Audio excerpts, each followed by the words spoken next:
많이 경각심을 일으키기 위해서 언론에서 문해력이 부족하다라는 이야기들을 했고, 사람들이 통감할 수 있는 몇 가지 사례들이 있었잖아요.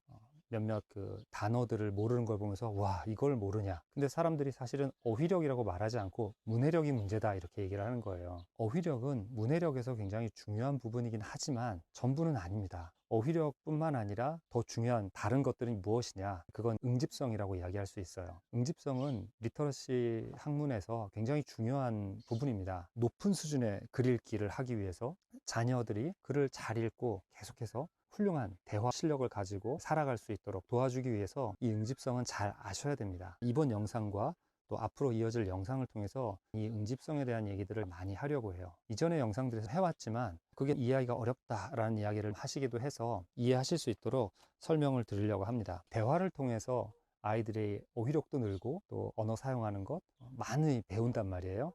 청소년기나 그 이후들도 본인보다 더 언어를 능숙하게 사용하는 사람들 통해서 많은 것들을 배워요. 그렇기 때문에 어른들은 당연히 어린이보다 더 많이 알고 더 잘 말할 수 있는 것들을 보여줘야 됩니다. 응집성에 대해서 한 두세 가지 예를 들어서 설명을 드릴게요. 엄마가 아이하고 대화를 합니다. 아이가 엄마한테 학교나 어린이집, 친구집에서 무슨 일이 있었다든지 이런 얘기를 하잖아요. 얘가 말하고 있는 게 무슨 말이지? 아이가 가진 상황, 아이가 하고 싶은 말의 진위를 이해하기 위해서 엄마는 무슨 생각을 합니까? 하고 있는 말뿐만 아니라 아이가 이전에 했던 말, 오늘 아침 나갈 때 얘가 뭘 가지고 갔었고 그때 표정이 어땠고 친구랑은 어떤 관계에 있고 그 친구는 내가 봤을 때 어땠고 그 친구의 엄마는 또 어떤 사람이었고 각종 정보들을 동원해서 이 아이가 하는 말을 이해하려고 합니다. 만약에 뭐 아이가 친구 집에 놀러 갔는데 엄마가 이런 말을 했어 하고 아이가 천진하게 얘기했는데 그 말을 들으니까 굉장히 기분이 상하시는 거예요. 아니 왜 그러지? 전에 그 엄마를 봤을 때 엄마는 이러이러한 사람이었는데 왜 그럴까? 친구 어머니에 대한 정보를 가지고 있고 아이가 전해주는 그 엄마가 내 아이에게 했다는 말과 태도를 연결시키려고 노력을 하죠. 그래서 아니 그렇게 상냥하고 나랑도 친한데 그랬을까 하다 보면 아이가 이렇게 보고 이렇게 느낀 게 무엇 때문이었을까를 찾으려고 해요. 엄마는 세상 경험이 좀 있으니까 그 아이가 이렇게 말했는데 이러이러해서 그러지 않았을까라고 추측을 하는 경우들이 있습니다. 응집성이라는 말은 사전적으로 생각해보면 모이는 거죠. 아이가 무슨 말을 하려고 하는지를 이해하기 위해서 각종 정보를 끌어와서 응집성이 있는 스토리, 무슨 일이 있었겠고 누가 이러이러한 행동을 했는데 아이 눈에선 그렇게 보인 거죠.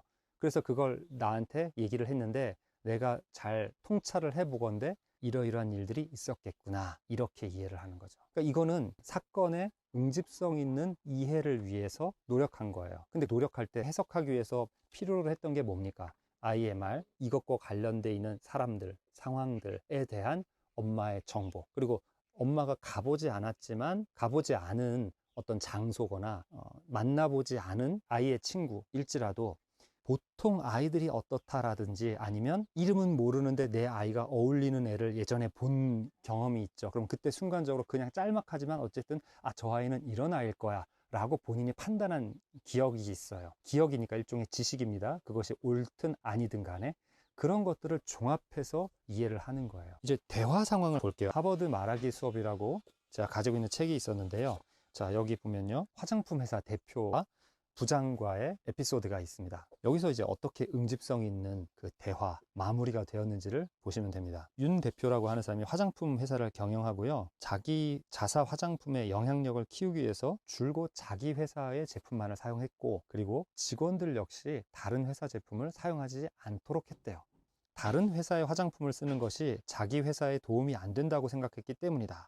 그녀는 크라이슬러 직원이 포드 자동차를 타고 다니며 영업하고 보험회사 사장이 자기 회사 보험에 들지 않는 것을 이해하지 못했고 이것을 잘못된 방법이라고 생각했다. 어느 날 윤 대표는 부장이 사무실에서 다른 화장품 회사의 파우더와 립스틱을 쓰고 있는 것을 발견하고 책상 옆에 가서 비꼬듯이 말했다. 부장님, 지금 뭐 하고 계시나? 어머, 지금 다른 회사 화장품을 쓰고 계시네? 그러면 안 되는 거 몰랐어요?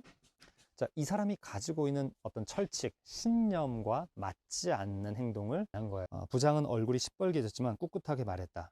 죄송하게도 제가 다른 회사의 화장품을 썼네요. 하지만 반드시 그래야만 했습니다. 윤 대표가 놀라서 물었다. 왜죠?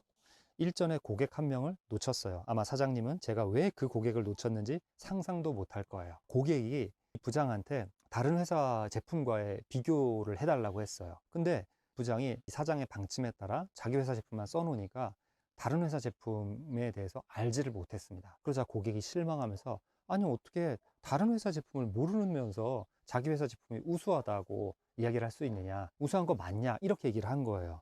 그래서 이 사람이 자기를 되돌아보다가 고객을 설득하려면 이야기거리를 충분히 준비해야 된다는 결론을 얻었어요. 그래서 설령 고객이 달나라의 화장품에 관해서 물어도 유창하게 대답할 수 있어야 해요. 그래서 다른 회사의 화장품을 알아보기 시작했어요. 어떻습니까? 대표는 자신이 갖고 있는 철칙이 있기 때문에 부장이 다른 회사의 제품을 사용했을 때 자기가 회사에 방침화했던 그것과 맞지 않으니까 어때요? 응집성이 깨졌죠. 그러니까 지적을 했습니다. 자, 그런데 부장의 말은 내가 사장의 그 방침을 따르지 않았다. 그런데 그 방침의 목적이 뭐냐? 자신의 회사의 경쟁력을 높이기 위한 어떤 방침이었잖아요. 근데 다른 회사, 고객에게 다른 회사 제품에 대해서 알지 못하고 그것에 대해서 이야기를 할 수 없으니까 이게 궁극적인 목표였던 자신의 회사의 가치를 높일 수 있지 못했다라는 거죠. 그래서 다른 회사의 제품을 사용했습니다. 직접적으로 보면 뭔가 어긋나고 방침에 안 맞는 것처럼 보이지만 방침이 추구했던 상위의 목적을 이루는 데는 더 좋았어요. 회사의 이익을 최대한 가져올 수 있는 행동을 한다는 점에서 일관성이 있습니다. 바꿔 말하면 응집성인 거죠. 응집성 있게 사고하고 행동하고 말했습니다. 그래서 이 사장은 한숨을 쉬면서 회사의 방침을 바꿨습니다.